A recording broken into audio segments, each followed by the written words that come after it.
fear is a liar, and it convinces us that if we are hyper vigilant and we control every aspect, that it will lead us to, higher ground. But in fact, if you look back at your life, the only time you've been led through something really hard to higher ground is when you let go and you trusted.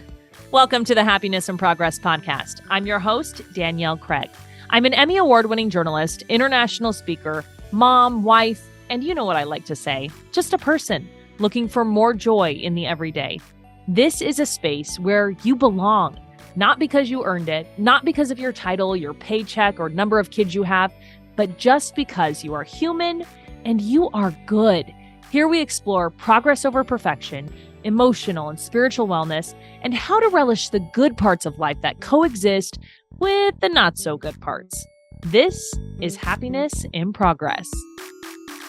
This is such a beautiful conversation about getting reconnected with your higher self, with your intuition, which many of us, as we age and we try to do all these things and have control and avoid fear, we get disconnected from our intuition, from our higher self. And that's exactly what Mory is talking about in her new book, Higher Self: Reclaiming the Power of Your Intuition. Mory's been on the podcast before. I will link that first conversation. And in this conversation, we're going to talk specifically about her book. We talk about how we become disconnected from our intuition, about limiting beliefs and the fear that kind of gets in our way. We then talk about that process to come back to our intuition that never goes away within us, but we just, have to tune back in. And she's going to talk about how to get reconnected, what that feels like, what's the difference between anxiety and your intuition. I loved that part of this conversation because I really deal with a lot of anxiety. Okay. All of that and more in this conversation. So let's get to it. Mory, thank you so much for coming on the podcast today. Thank you for having me. I'm so excited to be talking to you. I am so excited because you came on several years ago. And at that time, I think after the mic was off, after the show was going, we talked about this book, this idea for your book. And here we are. Just by the time this drops, it will have already been released. Your new book, Higher Self: Reclaiming the Power of Your Intuition. Yes. That's got to feel good. Seeing this from, when you were talking about the seed in your mind and getting this going, and now seeing it come out, it's amazing. So congratulations. Thank you. I really appreciate just how supportive you are. And, I feel like it has been, if anyone's ever written or created anything, it's such a exciting, painful, terrifying, all of that vulnerable process. So to be on the other end of it and now just to be able to talk about it, this is the fun part. Yeah, this is exciting. So let's get into it. This is called Higher Self, and you talk about our higher selves. So let's start there. What is our higher self? Great question. I always ask people to think, if you think about your highest self, your highest frequency, what is that version of you doing? What does that version of you believe about itself? What is that version of you free from? How is it existing in the world without limitation or fear or anxiety, all these things that hold us small and hold us back? That's your higher self. It's the most, wise, dignified, worthy, free, creative, purposeful part of you. What is that self free of? Oh my gosh. I love that idea because we are so held back by so many various things, so many stories, people, culture, etc. One of the things I love that you talk about with our higher selves is that our higher selves don't write stories like we do. And Right. I think this is what you write in the book. It doesn't allow experiences to write stories that weigh us down. How big of a deal is that to be able to step away from that story writing we're doing all the time about every experience? It's everything, because our perception creates our reality, right? The way that you think about this, you hear that all the time from, like wellness gurus. But I think the most practical way to think about it is think about yourself when you're in a really freaking bad mood. And think about how your interactions feel with other people, what you read into those interactions, also what you feel capable of when you're in a bad mood, How possible do things feel for you in that headspace? And then think about yourself when you're in the greatest mood. Something's happened or whatever. You just wake up, it's sunny, it's wonderful outside. And think about those same things in that mood. This is the same idea around your perception creates your reality because it's whatever filter you're putting on that day makes things possible or impossible, hurtful or not personal. So our higher self really exists at this level of just constantly believing that we are worthy of our Mm, desires, that we are totally capable of meeting those desires. Otherwise, they wouldn't exist. I just want to repeat that. Your mm, desires are very intelligent. They are there because you are able to attain them. There's no mm, cruelty that would put them there and, not have you have the skill set to get them. So your higher self believes in that. And your higher self also believes that every experience is a growth experience. So there is no rejection, there's redirection. There is no, I am a failure. There's I'm in process, I'm growing.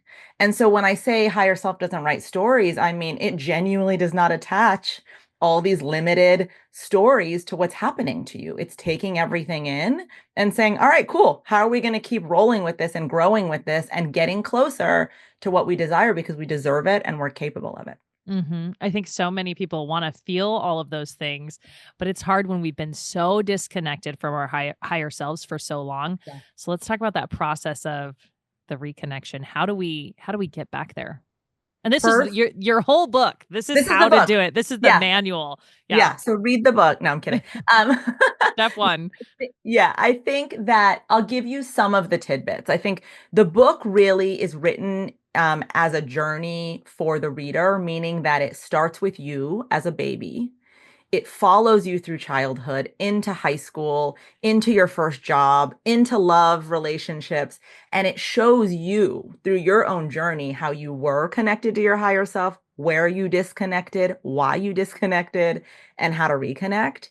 And so along that journey, some of the things that we see happen to answer your question is, um, you know, we develop these strategies as very young selves to survive a world that is complicated, that we don't have control over, where other people are in charge of our care. And when we are, living our lives with those people, we have to make decisions about ourselves in order to fit into whatever world that is. Right. So Mhm. if they think like my story was always, Maura, you're too much, because my mom and my sister, who I grew up with, just very like, they had very simple needs. They're immigrants. I was born here. So I had a whole different, idea of what I thought was possible than what they had gone through. And so this story of too much, too much, too much became my reality. It was the story I wrote for myself. And so when we want to really get in touch with higher self, the first step is discernment. What is the difference between the contracted self and the higher self? And another way of saying it is, what is the difference between a fear thought and an intuitive thought? And what is the origin point of that fear or that contraction? Oh, well, here it is. It's those strategies that we create to survive the stories we tell ourselves. What does that feel like in my body? Oh, you know what? I feel tension in my chest. And we talk about this in the book, like locate it. What does it feel like in my emotions? I feel really anxious. Okay, now when I just know something from the depth of my spirit, I just know it. It's intuitive. What does that feel like in my body? Oh, all of a sudden my chest feels bigger. What is it, more expansive? What does it feel like in my emotion? There is no emotion. It's just there. It's just fact, Mm. right? So deciphering between the two is the greatest unlock I can offer, because then you're able to tell who's at the microphone and you get to decide if you're going to believe the fear self or the higher self. I love this because you talk about having anxiety, and it's really hard when you're a Yeah. person with anxiety. Yeah. For me, I have OCD, and I wasn't diagnosed with it until college. But Yeah. after I was diagnosed with it, it was so huge because I was like, "Oh my gosh, this isn't my intuition. This isn't God. This isn't a message. Like this isn't the universe. This is just anxiety." So I love how you talk about how you just talked about separating those 2 and being able to differentiate between the 2. Yeah, I just had a client yesterday who has OCD, and she Mhm. was saying to me, my OCD disguises itself as my intuition. Which was so, I was the first time I had heard that. And I said, well, tell me more about that. And it's like, well, it's constantly telling me this is what you need to do. And I had her stop and I asked her, when it is telling you that, how do you feel? And every word she listed was not good. It was like, I feel scared. I feel Scared, anxious, nervous. Yeah. vigilant. And I had to show her, okay, like close your eyes, let's breathe. And I do an exercise with people to like feel their higher self drop in. Now, how do you feel? And it was the exact opposite. So it's again like, your OCD, your anxiety, it's trying to protect you. It really has a very important job. It thinks that, you have to be in fight or flight to survive. But guess what? It is not really concerned with you thriving. Mm, So I hmm. ask people when they, they ask like, what's the point of this higher self work? It's like, you have to decide. Do you just want to be surviving, which involves a lot of suffering, or do you want to thrive? And if you're Mm, choosing thrive, then that's when you need to go towards your higher self. yeah. The you mentioned the suffering when you're disconnected from your higher self. There's a little bit of difficulty, maybe even suffering when you are trying to get reconnected. Oh, yeah. Let's talk about this. You This say that this like a woman who knows. let's the transformation part. Okay, I'm Yeah. gonna read a quote because this Yeah. is so good. It'd be so nice if everything was easy. Right? Okay. This is from your book. You write, quote, transformation is such a natural part of life here on earth, and yet we fight it with everything we have. We watch tree leaves turn orange and red in glorious fall landscapes, and we watch them fall to the ground as autumn turns to winter. We hold little caterpillars in our hands as kids and awe at the cocoons we see them build, emerging as brightly painted butterflies. We understand this deeply, that all of life is a transformation, and yet when it comes to our own lives, we fight it. Change is frightening because it opens us up to the unknown, which, you guessed it, is frightening. In spiritual language, this experience is called the dark night of the soul, the part of our journey where we enter the unknown and feel surrounded by more questions than answers, more darkness than light. Let's talk about, end quote, let's talk about how difficult that is. What is this dark night of the Ooh, yeah. soul? What's the point of this part? Oh, yeah, that's a really big and really good question. And so much of what I write and I coach around is just my own life experience. I tell people all the time, I'm just walking alongside you. In fact, Yeah, don't trust a coach or a guru who tells you they've got it all figured out because that's the they first sign don't. that it's a scam. Um, but for me, so much of that comes from my own life. I was born into chaos and crisis. I was born into a immigrant family that chose to go back to Iran after I was born and got stuck there in a war Mm, zone for a year and a half. Um, and then, coming out of that and parents getting divorced and single mom and poverty and all of that, I then went into crisis management. That's what I did as a career. And so I watched people's dark night of the soul in such a familiar way because I was there first, on the ground when a corporation was in big trouble or a CEO had said something and they were all over the front, page of the Washington Post. And so I became intimately familiar with the dark night of the soul from my own really hard experiences and from watching other people. And in its simplest form, what the dark night of the soul means and then what it invites is you genuinely feel that everything that you had imagined or you had constructed in your mind about how you were going to operate or how something was going to mhm, play out just does not work that way, right? mhm, And then we find ourselves in this space of, well, holy shit, if everything that I thought was real or was going to work out does not, then I'm losing faith in all of yeah, it, right? Like mhm, there's nothing to cling to anymore. Um, and that is darkness because there's no light. We can't find anything to attach ourselves to. Why do we go through that? Because it's in that process where we learn about our own grit and resilience. We learn how to connect to, I always tell people this like as an intuitive. When it gets the darkest, that's actually when you sense your intuition, when you can sense other things that are unseen more mhm, clearly, right? Even think about like in the darkness, literally. yeah, Don't your senses, your other senses go on high alert? Because we're focused on everything around us all the time. So even when you can't see, when I literally can't see what's to the left of me, I have no other choice than to Yeah. sit with myself. Yeah. So all of your senses are heightened, and that includes your sixth sense. You're Mm, sensing things that you don't have, language for necessarily, and your intuition's one of those. So part of the reason for the dark night of the soul is to teach you about yourself. It's to show you your capacity. It's to reconnect you with all that you are, even the unseen parts of you. And I think that when we embrace that, then we can flow through the dark night of the soul more easily. But when we cling to this illusion of control, when we cling to, no, no, no, it has to be this way, hmm. then that turns into a genuine crisis in life rather than a moment of darkness that's meant to show you who you are really and push you to grow.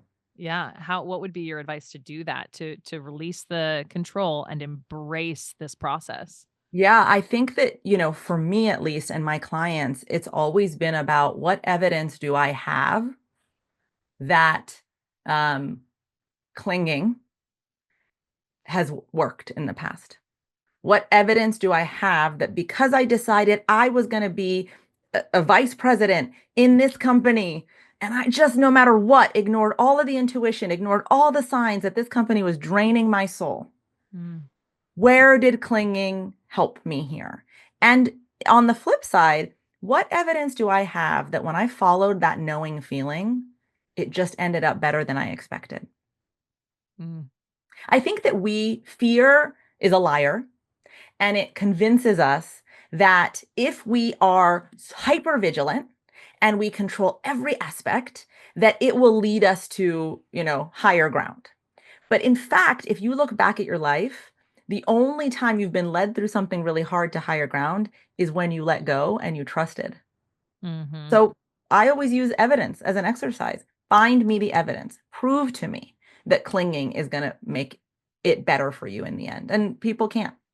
Yeah, and it makes sense that that clinging, that control comes out of that fear self, that side of the Absolutely. 8, Yeah. because we're so afraid that we're holding on so tightly. Yeah. And you know what I'll tell you too? The minute I say you can release control and have trust and faith, every person that I have ever said that to feels a sudden sense of relief and Mm, freedom. mm, Trust that feeling. yeah, Trust when your body goes, okay, got it.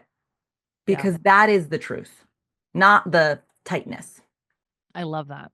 What was the, experience in your life that led you to this truth?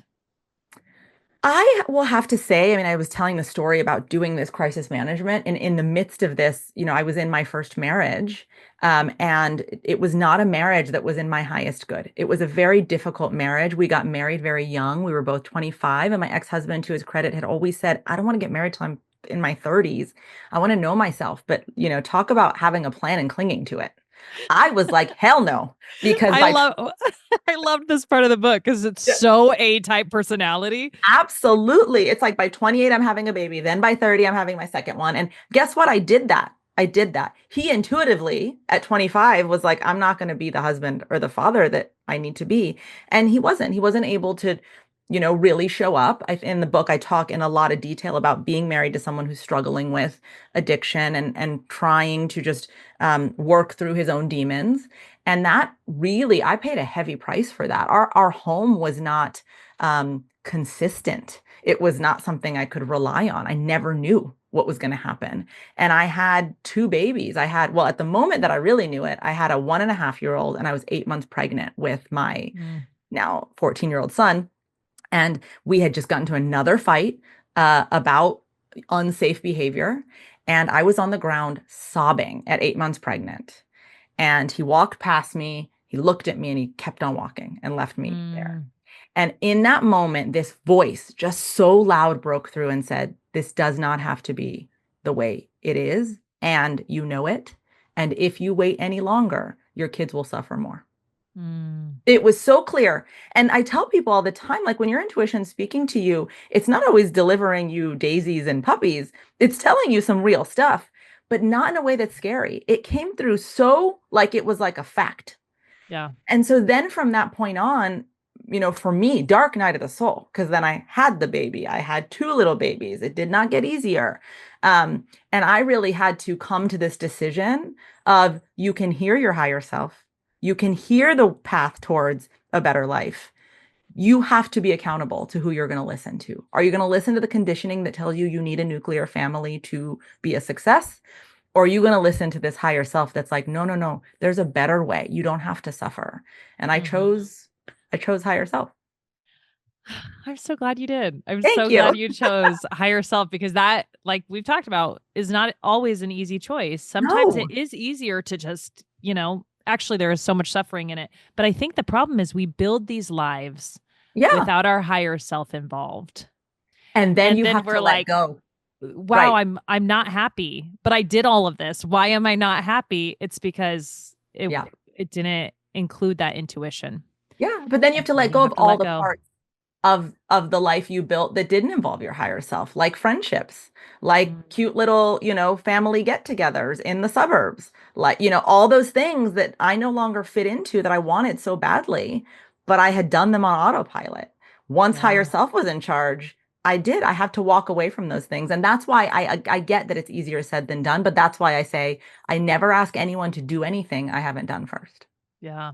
If someone's listening and they're sitting in a lot of discontent in their life, what would be the first step to kind of just like reach out to that higher self, try to bring that back into their world, into their mind so they can hear. If you're in discontent, the first thing I want you to know is you're not listening to your desires at all. You just are not paying attention to what you genuinely want. And by the way, I'm going to give you some grace. You've been conditioned not to do that, Mm, especially if you identify as female. You've been conditioned that your desires are ugly and disgraceful and shameful. So, your first step, the work here, is to trust the desire, which, by the way, is also your higher self, right? That desire comes from your higher self. So, reconnecting to your higher self in that instance would look like just simply giving yourself permission to ask, what do I really want? And why am I afraid of it? mm, And who's taught me to be afraid of it? And then, if you really want to go further, do I have evidence, tangible evidence, that the thing I'm afraid of will happen? mm. And if the answer is no, then you get to have a choice around trust and faith. Then am I going to trust this desire, knowing that this desire is here for a reason to make me happier? Yeah. Yeah. Our higher self knows what we need. Absolutely, always. I loved you talked about kind of like visualizing your younger self and the various different times in your growing up that Yeah, you created these limiting beliefs, you created these I don't know that you created the fears, but you started buying into the various different fears. Can you that's talk right. us through that? I love this. Yeah, I love that you asked that. I just had someone tell me recently, a creative director, they were like, why do you call yourself a coach? You're more like a facilitator to all parts of ourselves. And I was like, oh, because that's a really long title, but you're right. It's more but that I but way. I love that too. Yeah. So, when I talk about identifying your limiting belief systems, the truth is, and anyone who knows anything about parts work or internal family systems will recognize this. I will say I intuited a lot of this method before I learned anything about parts work and internal family systems. So it's been really interesting for me to read about it because it's like, oh, wow, this is a collective consciousness that I'm tapping into Yeah, around that's this. so amazing. I Yeah. love that. Yeah. So for me, it's about not just having them be these faceless, nameless, limiting belief systems, but, give your younger self the dignity of handing those beliefs back to who they came from, which is Mm, younger parts of you. And when you do that, for example, my belief, you're lazy. Okay, well, where does that come from? That comes from being 9 years old and wanting to lay on the couch and watch TV while my sister, who was 18, was studying to the point where she was crying. mm, Now, I've done the work on myself. Why is that? Oh, I actually have a photographic memory. I remember things. I don't need to pour my heart and soul in that way, right? But that wasn't understood about me. So the limiting belief, I'm lazy, when it comes up even now, and I'm doing 2,000 things at once all day, every day. So people today laugh when I say I have this belief. They're like, how could you be lazy? You wrote a book, you run a business. mhm, What I'll do is I'll stop and say, I'm lazy. Who is that? And I'll visualize the 9-year-old laying on the couch. Mm. And I will have a conversation with her. Why do you think this about yourself? Well, mom just said it. Why do you think mom said it? Well, because sister's doing this. Why do you think sister has to do that and you don't? Like, how brilliant are you? But it's this loving conversation. And then, when another limiting belief comes up, well, maybe that's my 15-year-old self. Same thing. Maybe that's my 18-year-old self. And so I say that when you're making a big life decision, you've got this round table of selves, all with different opinions about why you should or shouldn't do that thing or whether you're capable or not. But it's because they're holding on to these limiting beliefs or these self-sabotaging stories they've created about themselves. When you can see it as that, you become separated from the belief instantaneously. That's the magic in it. Because now the 9-year-old has the belief. Then you Yeah. get to think, how would I talk to a 9-year-old? That's how I'm going to talk to myself versus I believe I'm lazy, Yeah. which is a whole different statement. I've had so many amazing teachers tell me whatever words you put behind I am, that's everything, Yeah. right? It's the fact. It's the fact. But Yeah. if you're not saying I am, but you're saying 9-year-old thinks she is, suddenly there's a separation. And in that space, higher self enters the chat. Mm. And I love, even in my experience, even not through this exact exercise, thinking of myself at those younger ages, it's so much easier to have that grace where you can Yes, see, oh my gosh, this is where this limiting belief came from. This is why. And just I was 9 years old. What was I supposed to expect from myself? It's just so much easier to give yourself grace, I think, at that age. absolutely. And I mean, I even look at my 18-year-old self and some of the shame that I had for various things that were going on, and I'm like, there was no need for shame. Like, I love you so much. Oh, It's yeah. I Mhm. tell people that in chapter 4, it's called My Teenage Hero, Yeah. because what I say is that your teenage self is the closest that you have been to higher self until now. Mm, Because that rebellion, that search for identity, now, of course, you give up a lot in search of belonging with your peers, but you are separating from your family. And in that effort to separate, whatever that rebellion looks like, that's your higher self being like, know yourself. I want you to mm, know yourself outside of this system. So I think it's so great that you say the 18-year-old, because for me, the 17-year-old for me is my scion of freedom. yeah. Every time I'm doing something that is like limiting me or not allowing me to feel free, I hear her and I honor her wisdom. She's like, we're not existing here to be not free. So you better figure this out. So there's wisdom in the younger selves too, I guess is what I'm saying. Yeah, actually, when I read that chapter, I felt that expansive feeling, as I Oh, was reading good. that chapter, and I was thinking, "I love her. I love her so much." Good. Um, let's talk about the reintegration of, your well, this will be, like, our second to last question. Okay. Reintegration, is what you call it when you have reconnected with your intuitive wisdom. Yeah. I loved, the way that you talk about how the higher self thinks of us. And you said, when we do this reconnection, it's welcome back. I've been waiting. I love that thought. So tell me a little bit about that process and finally being reconnected. Yeah, I mean, listen, your higher self is just, it is you at your most natural state. So it is always there and it is always communicating to you through your intuition, always, even when you don't hear it. So reconnection doesn't mean that it shows up. It means you're seeing it again. You're paying Mm, attention to it again. And when you pay attention to it, you have a natural feeling of worthiness, first and foremost. You understand your inherent worth. So, what that might look like is you might not accept scraps from people anymore. mm, You might say no when you mean no instead of yes when you mean no. You might not take that job because you can tell they don't value you. You might leave that job because you can tell that no matter what you do, they don't value you. So you start to, when you reconnect with higher self, your first sign is that you have an inherent sense of your worthiness and you're embodying that worthiness. The other thing it means is that you are trusting what is within more than you trust what is external. So you are not asking for opinions as often. You are not trusting other people's advice more than you trust your own intuitive wisdom. You have a sense of knowing about you that says, every answer to every question I have about myself exists in here, in me. And I'm going to do the work to go find the answer before I consult others. It doesn't mean you then don't bring your girls or your guys or whatever, right? Like my sisters and I are constantly doing this, but I'm coming in there clear first Yeah. about what I intuitively know instead of relying on their wisdom about me. Because how do they know me better than me? It's so funny. We do that so often just as humans. And Yeah. when we talk about it that way, you can say, oh, yeah, that doesn't make sense that I'm going to leave what my choice is up to, my, I don't know, group of people who are going to all weigh in and all Yeah. have varying opinions about what I should do. Yeah, but conditioning, again, we've been Conditioning. conditioned from the very beginning to believe that wisdom is external. We have Mm-hmm. been conditioned to believe that on purpose so that we can be controlled. Mm-hmm. So Yeah. just give yourself And grace. probably by a whole bunch of people who are not connected to their higher selves. That's right. So That is right. at the beginning or near the beginning, you mentioned an exercise that you do with people to have them drop into higher self. Can you share any of that? Yeah, I mean, I can give Or you at least the a truncated.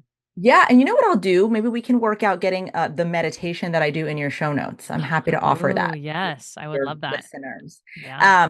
But what I do is really, first of all, we focus on the breath. We do a 4-7-8 breath, which is just, science has shown it just activates the parasympathetic nervous system. This is the part of you that is out of fight or flight and in a more grounded place. Once we're able to get there, I will walk people through because I love the visual to really feel like a visitation through a pathway. It could be a forest, it could be a meadow. I'm really intuiting when I'm working with you.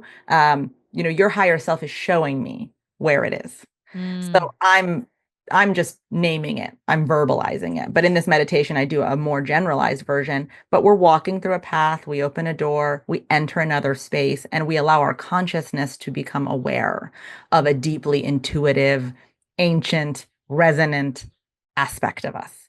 And I yeah. have never ever done this exercise where the person didn't feel the higher self because it's just Yeah. right there. That's all you have to do is pay attention to it. And then there's lots of things we can do, but we'll sit and I will have people ask questions in their heart, in their mind, receive answers.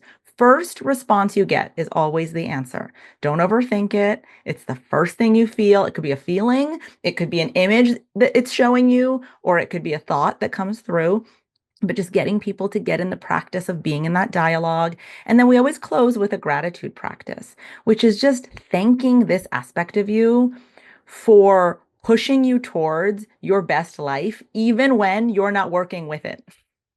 Because Mm, even when you're not conscious of it, it's still working for yeah. you. So expressing gratitude allows us to feel more closely aligned to this aspect. That sounds so powerful. Before I let you go, the last question I always ask. You've answered this before. I wish I would go back and I should have gone back and seen what your last answer was. What is your number one tip to finding more joy in the good, the bad, and the in between? Presence. You know, don't let the monkey mind take you out of the present because the present, I guarantee more times than not, is pretty good. It's pretty beautiful. You're probably doing something you enjoy, or you're probably with someone you enjoy, or you're probably in a setting that is nice to enjoy.